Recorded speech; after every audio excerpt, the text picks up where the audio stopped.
અત્યાર સુધીમાં આપણે કર્મ અને કિસ્મત પર 2 ભાગ જોયા. હવે ચાલો આપણે આગળ વધીએ. ઘણા લોકો એમ માને છે કે જોડીઓ સ્વર્ગમાં બને છે. એટલે એનો મતલબ એમ કે સર્જનહારે ઉપરવાળાએ દરેકના કિસ્મતમાં એના જીવનસાથી લખી રાખેલા છે કે આના લગ્ન આની સાથે થશે, આ વ્યક્તિના લગ્ન આની સાથે થશે. તો ચાલો આપણે ઉદાહરણો દ્વારા સમજીએ કે ખરેખર ઉપરવાળો સર્જનહાર આપણા કિસ્મતમાં આપણા જીવનસાથીનું લખે છે કે નહીં. 1988માં હું કોઈ એકના ઘરે ગયો ત્યારે મેં તેના ઘરની અંદર વુમન્સ ઇરા નામનું એક મેગેઝિન જોયું. ત્યારે એ મેગેઝિન બહાર પડતું હતું. હવે પડે છે કે નહીં એ ખબર નથી, પણ લગભગ તો આજે પણ વુમન્સ ઇરા નામનું મેગેઝિન બહાર પડતું હશે. તો એ વુમન્સ ઇરાના મેગેઝિનની અંદર મેં એક કોલમ જોઈ. એ કોલમનું નામ હતું how I met my husband. એનો મતલબ એમ હતો એટલે હું મારા પતિને કેવી રીતે મળી. એની અંદર મેં એ મેગેઝિનની અંદર મેં એ સ્ટોરી વાંચી. તો એની અંદર એ જે સ્ત્રીઓ હોય એ પોતાની સ્ટોરી જે આપવા માંગતી હોય કે પોતે પોતાના હસબન્ડને કેવી રીતે મળી એ સાચી હકીકત એ જણાવે અને એમાં એ છાપવામાં આવે. એટલે દરેક સ્ત્રીઓ પોતાની કહાની લખે કે એ હસબન્ડને કેવી રીતે મળી હતી, પતિને કેવી રીતે મળી હતી ને એની શાદી કેવી રીતે થઈ. તો એ મેગેઝિનની અંદર મેં એક કહાની વાંચી. તો એની અંદર એક સ્ત્રીએ લખેલું હતું કે હું એક્ઝામ લખવા ગયેલી ત્યારે મારી સાથે એક ચિઠ્ઠી લઈ ગયેલી તેમાંથી જોઈને જવાબો લખવા માટે. અને હું એ એક્ઝામિન હોલની અંદર જ્યારે એ ચિઠ્ઠી કાઢી અને જવાબ લખતી હતી ત્યારે તે વખતે ફ્લાઇંગ સ્કોટ આવેલું, ચેકિંગ કરવાવાળા આવેલા. તો મેં આ મારી જે ચિઠ્ઠી હતી એ પેપરમાંથી નીકાળી અને ગોલ વાળી અને ફેંકી. પરંતુ એ જે ચિઠ્ઠી હતી એ વધારે દૂર ન ગઈ અને મારી આગળ જે એક છોકરો બેઠેલો હતો, સ્ટુડન્ટ હતો, વિદ્યાર્થી, એની પગ પાસે પડી ગઈ. એ છોકરાએ મને જોઈ લીધી ચિઠ્ઠી ફેંકતા અને એ જ ટાઈમે એ ફ્લાઇંગ સ્કોટ કમરાની અંદર, એક્ઝામિનેશન હોલની અંદર દાખલ થઈ ગયું. એટલે એ છોકરાએ પણ એ ચિઠ્ઠીને પગથી ધક્કો મારીને દૂર ફેંકવાની કે એવી કોઈ કોશિશ કરી નહીં. અને ચેકિંગ કરવાવાળા ફરતા એ વિદ્યાર્થી પાસે આવ્યા અને નીચે પડેલી ચિઠ્ઠીને જોઈ અને એ છોકરાને એક્ઝામિનેશન હોલમાંથી બહાર નીકળી ગયા, પરીક્ષા ખંડમાંથી બહાર લઈ ગયા અને એની તપાસ કરી. એને પૂછ્યું કે આ ચિઠ્ઠી કોની છે ને શા માટે લઈ આવ્યો છે. તો એ છોકરાએ આર્ગ્યુમેન્ટ આપી કે હું આ ચિઠ્ઠી લઈ આવ્યો નથી અને એમાં જુઓ તમે, મારી ચિઠ્ઠી હોય તો હું મારા પગ પાસે શા માટે ફેંકું અને મારા હેન્ડરાઇટિંગ જોઈ લ્યો, એ ચિઠ્ઠી મારી નથી. અને ચેકિંગ કરવાવાળા હોય જે થોડું ઘણું તપાસ કરી અને પછી એને સમજમાં આવે છે કે ખરેખર આ ચિઠ્ઠી એની નથી.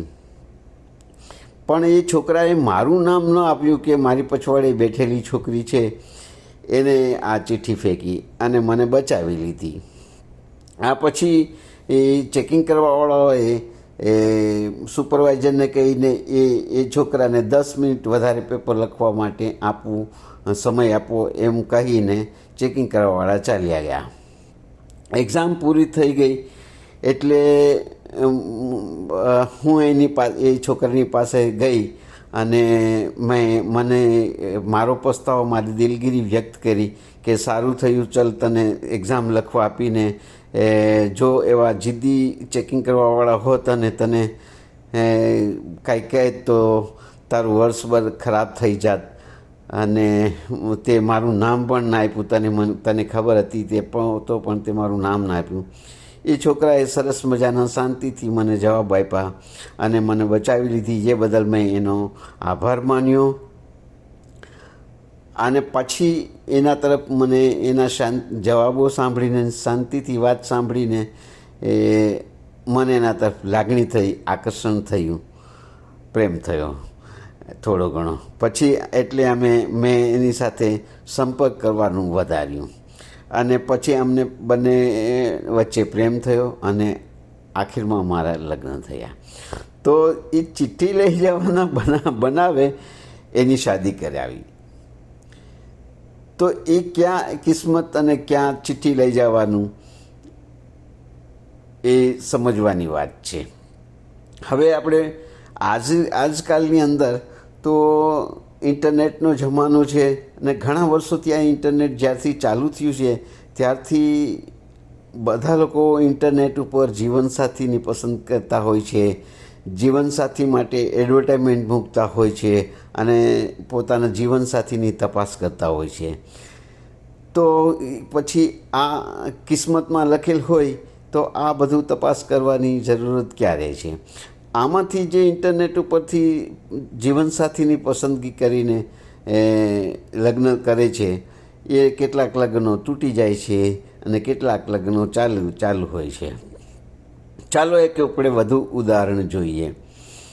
ગોરખપુર શહેરની બાજુમાં એક નાનકડા એક ગામની અંદર એક સ્ત્રીની 2001માં શાદી થાય છે, લગ્ન થાય છે. અને લગ્ન થયા પછી એને 2 પુત્રો, 2 છોકરાઓનો જન્મ થાય છે તેને ત્યાં. એ પછી એનો પતિ છે એ વિદેશ કમાવા માટે જાય છે, પરંતુ ત્યાં એની સાથે સંકટ ઊભું થઈ જાય છે કે કોઈ એને પૈસા નથી આપતું, કે જે બી છે એના જેની સાથે એ કામ કરતો હતો એની સાથે અજુગતું બની જાય છે. અને એના હિસાબે આ વ્યક્તિ છે, એનો હસબન્ડ જે એનો કોન્ટેક્ટ કરી શકતો નથી અને વર્ષો વીતી જાય છે. અહીં ગામડાની અંદર લોકો આ સ્ત્રીને તાણા મારે છે કે એના પતિને ભરખી ગઈને આમ છે ને તે એવા વગેરે વગેરે તાના સંભળાવતા હોય છે. આ સ્ત્રીઓ એ સાંભળીને, તાના સાંભળીને ઘણી ઉદાસ થઈ જાય છે અને ઘરે આવીને દરરોજ રડતી હોય છે. તેની સાસુ આ જુએ છે અને એની સાસુ સમજદાર હોય છે એટલે એને સમજાવે છે અને એનો જે નાનો દેવર હોય છે, જે નાનો છોકરો હોય છે એની સાથે એના લગ્ન કરાવી આપે છે. અને એ છોકરાના પણ એના દેવર સાથે લગ્નમાં પણ એને 2 બચ્ચાઓનો જન્મ થાય છે, એક છોકરો અને એક છોકરી. અને એ છોકરા અને છોકરીના લગ્ન થયા પછી થોડા સમયગાળાની અંદર જ એનો પહેલો પતિ જે મોટો ભાઈ હોય છે એ પાછો ફરે છે. અને એને ખબર પડે છે કે આ તો મારા પત્નીની તો શાદી મારા ભાઈ સાથે થઈ ગઈ છે અને 2 બચ્ચા પણ થઈ ગયા છે, પરંતુ મોટો ભાઈ એના ઉપર ગુસ્સામાં આવતો નથી અને ચલો જેવું હતું કિસ્મતમાં એવું થઈ ગયું કરીને એને એક્સેપ્ટ કરી લે છે. અને એ બંને ભાઈઓ સાથે રહે છે અને એક જ રૂમની અંદર રહે છે.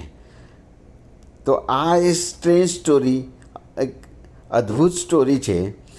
અને કોઈ લોકોને એમ થશે કે નહીં આ તો ખરેખર ખોટી વાત છે. તો જેને પણ આ સ્ટોરી વધારે ખોટી વાત લાગતી હોય અને વધારે જાણવું હોય આ સ્ટોરી બાબતમાં, આ કહાની, આ કેવી રીતે શાદી થઈ વગેરે, તો યુટ્યુબ પર જવું અને ખબર દુનિયા, એક પત્નીને 2 પતિ એમ ટાઈપ કરવાથી આ સ્ટોરી જોવા મળે છે. તો કેવી રીતે કેવા નાના બનાવોથી લગ્ન જીવનની સાંકળ ચાલુ થાય છે, લગ્નો શરૂ થાય છે. ઘણા વખત ખૂબસૂરત છોકરીઓ હોય છે, પૈસાદાર બી હોય છે, ધાર્મિક પણ હોય છે, તો પણ એની શાદીઓ થતી નથી. તો શું ઉપરવાળો આમ લખે કે આના કિસ્મતમાં શાદી નહીં થાય? ઘણા વખત ધાર્મિક સ્ત્રીઓ હોય, એ ભણેલી પણ હોય, તો પણ એને દારૂડિયો પતિ મળી ગયો હોય, મારવાવાળો પતિ મળી ગયો હોય, છૂટાછેડા થયા હોય, આવું બને છે. તો શું એના કિસ્મતની અંદર એ દારૂડિયો પતિ કે એને મારવાવાળો પતિ એમ લખે ખરો?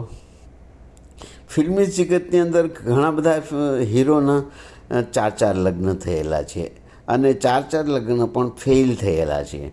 તો ઉપરવાળો શું એના કિસ્મતમાં, એ હીરોના કિસ્મતમાં એમ લખેલ કે તારા 4 લગ્ન થશે અને 4 ફેલ થશે? ઘણી હીરો હિરોઈન તો શાદી કર્યા વગર ગુજરી ગઈ છે અને ઘણા હજી પણ કુંવારાઓ છે.